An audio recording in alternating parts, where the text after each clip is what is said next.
Conservative MP Daniel Kawczynski, a member of the Foreign Affairs Select Committee and chair of the all-party parliamentary group on Saudi Arabia.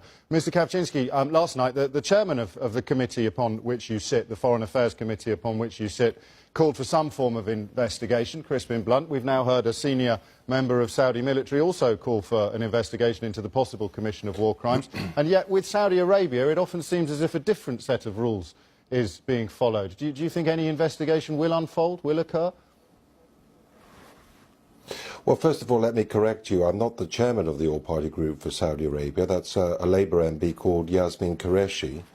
But I'm extremely concerned at the very one-sided, biased reporting of Newsnight of this extremely complicated war. And it seems that Newsnight and the BBC are determined to ignore the atrocities that the Houthi tribes have implemented in Yemen, the terrible brutality with which they have seized that country, the firing of mortars into Saudi Arabia itself from Yemen. Let me help you. We're not in Saudi Arabia. Politicians don't get to determine what journalists are and are not allowed to do. Our investigation was conducted into the very simple question of whether weapons sold by British companies to Saudi Arabia had possibly been deployed in the commission of war crimes and the breach of international law. I think most people understood that, but I'm happy to clarify it for you. So I'll return, if I may, to the question that I asked you originally. Do you have much hope that a proper investigation will be launched into what has been happening in Yemen and what our films have displayed? The BBC, for the record, have also been in Aden and have also reported upon Houthi atrocities.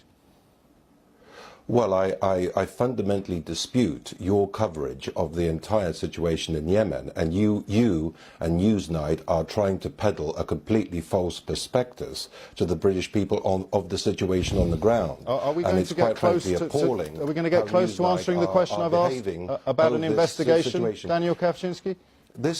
This is a coalition. You keep referring to Saudi Arabia. This is a coalition of Gulf states. More than 10 countries are involved. Yes, that's why we say a Saudi-led coalition. It includes Qatar, it includes Bahrain, it includes Egypt, it may include countries from Sudan. I would like you to begin. I'd like you to begin answering the question I've asked, which is: do you feel an investigation will ever happen? Interrupting every time I want to answer the question. Right. Here's the question for the final time: do you think there will be a proper international investigation into the possible commission of war crimes by Saudi Arabia? You can take all the time in the world to answer that question, sir.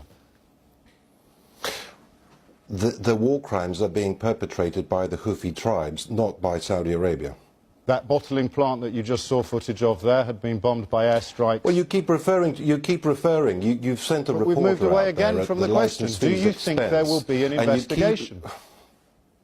You know, you have an agenda at Newsnight, and you don't want anybody to dispute Tell me what the agenda is. The way in which you are covering this war. What's the agenda? You have an agenda against the Gulf States coalition. And you want to peddle a myth that only one side is responsible for atrocities. No, we've just acknowledged that the Houthis are also responsible for atrocities. We've just listed other members of the coalition.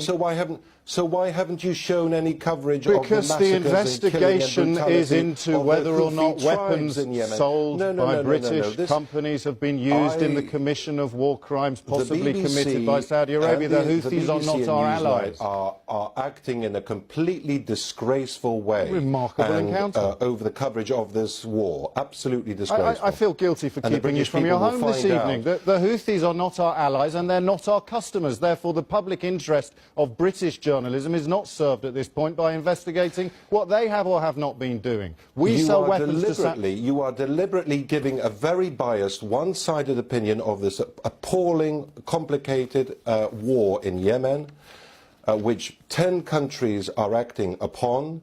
They are doing everything possible to limit civilian casualties, and yet you are trying to deliberately mislead the British people, and you are trying to cast some sort of aspersion on the United Kingdom. Okay, and so are the United Nations. Defence capability to Saudi Arabia. So are the United Nations, so are Médecins Sans Frontières, so are most of the human rights organisations and aid charities on the ground in that country. We're all pursuing a single-minded, biased agenda against Saudi Arabia and their coalition partners. Newsnight's agenda is very different. I've been watching most of the day-to-day coverage from all sorts of news channels from around the world, and particularly from Al Jazeera and from Arab channels. Yes. And I can tell you that the coverage that they are giving of this war is very, very different to that of the BBC. Well, that is what one would expect, perhaps, from a television station in part funded by one of the coalition partners. I will, more in hope than expectation, try one more time. Is there any chance of Saudi Arabia being exposed to the sort of scrutiny that almost every other country on the planet could expect if it was accused of what Saudi Arabia stands accused of tonight? And I will answer for the upteenth time.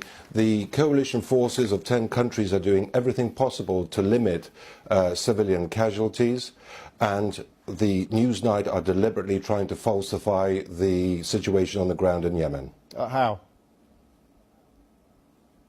Through your biased coverage. No, how are we trying to falsify the situation on the ground? Are you suggesting the footage was doctored? Are you suggesting something has been made up? Or are we missing something? Well, perhaps Al Jazeera have had some wonderful scoops that we've missed. You've sent somebody. Let me. Well, you're not answering me. You're not allowing me to answer again. You haven't even started to answer my first question. You've sent a report. You've sent a reporter out there at the licence fee expense who keeps referring to a bottling plant in the middle of a desert.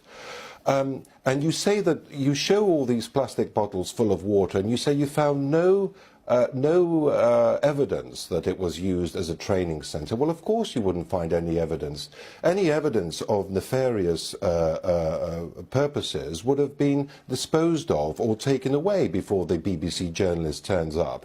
It's an extremely biased reporting. And what I would say to your listeners is that they ought to look at the UN Security Council resolution on this and listen to coverage from around the world. Okay, let's try another tack. The BBC are anti-Saudi, yes, but this we've established deliberate and provocative distortion of the fact yes. is wrong, because you are misleading the British people, and it's time that people stood up to the appalling bias of the BBC and the distortion and the untruths. Absolutely, that you hidden are agendas, all of this. Surely in those circumstances the case for a full and frank... You wouldn't ever accept that, because the BBC is omnipotent, and such an important organisation never makes any mistakes, and it is supreme. Of course, that's right, yes. And perhaps, if that were even close to the case, there would be an even more compelling case for an investigation. I think we stopped going round in circles hours ago. Daniel Kawczynski, many thanks indeed for your time.